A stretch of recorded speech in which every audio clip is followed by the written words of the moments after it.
Everything's a copy of a copy of a copy. This is the story of successors in the Conservative Party leadership of the United Kingdom.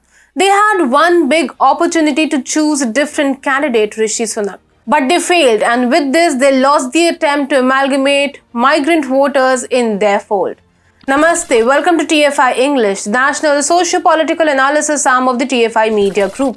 I'm your host Apurva, and if you're watching us on Facebook, give our page a like. And if you're watching us on YouTube, like the video and subscribe to the channel.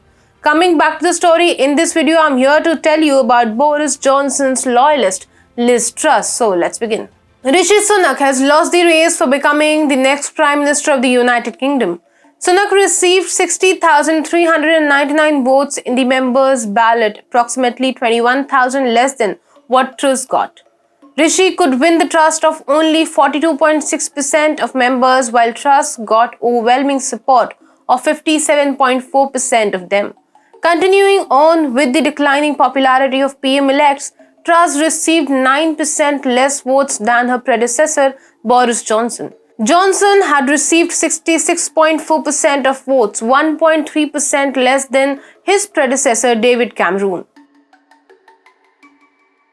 The lower number of votes compared to Boris also indicates that she would be fearful of changing any of the policy measures introduced by the former Prime Minister. Besides that, she is herself a loyal heir of Boris.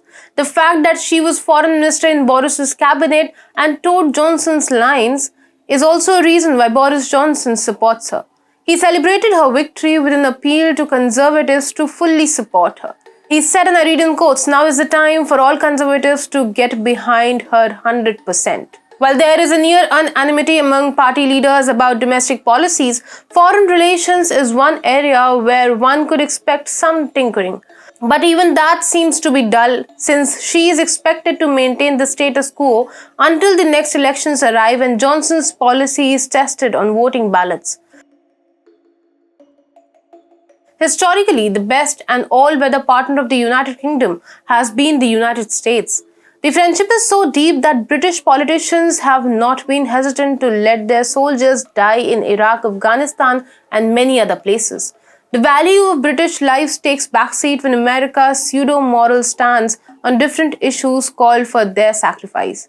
UK's coordinated approach on Ukraine sanctions is a more recent example of their special relationship with the United States. In the wake of Brexit, the UK's dependence on the United States has increased many folds. It is highly unlikely that Britain would leave its habit of wagging its tail in front of the United States, something which Truss championed while being Secretary of State under Boris. The UK's equation with the United States is defining characteristics of their foreign relations. For pacifying the US, Brits are even ready to compromise peace with their neighbors. The relationship with France is one such example. The growing power of France in arms trade was a threat to military-industrial complex of the US, so they decided to leverage their country's power against it. The UK was even happy to join AUKUS to the detriment of France. Truss played a great role in that. Few days ago, her decision to air personal views on Macron shows that she will take the anti-France stand to the next level. Under Truss, Britain's equation with the EU is also expected to follow the trend set by Boris Johnson. Both the UK and European Union have not changed their stance on the Ukraine-Russia crisis. They are working on removing their dependence on Russian energy. Given the fact that Truss has challenged Russians on the army build-up before the war and the Kremlin didn't budge, she is more likely to take revenge for her insult. In the case of India, we are not that much dependent on UK so that we could get impacted. She has an excellent working relationship with Indian cabinet ministers and is hopeful of free trade agreements being finalized before Diwali. Truss said, and I read in quotes, "I see the UK and India in a sweet spot of the trade dynamics that are building up." It is again in line with Boris Johnson's opinion about India. Leaders change and so do the policies. In the case of Britain, it is unlikely to be the case. However, countries need to be vigilant because vote bank politics is unpredictable.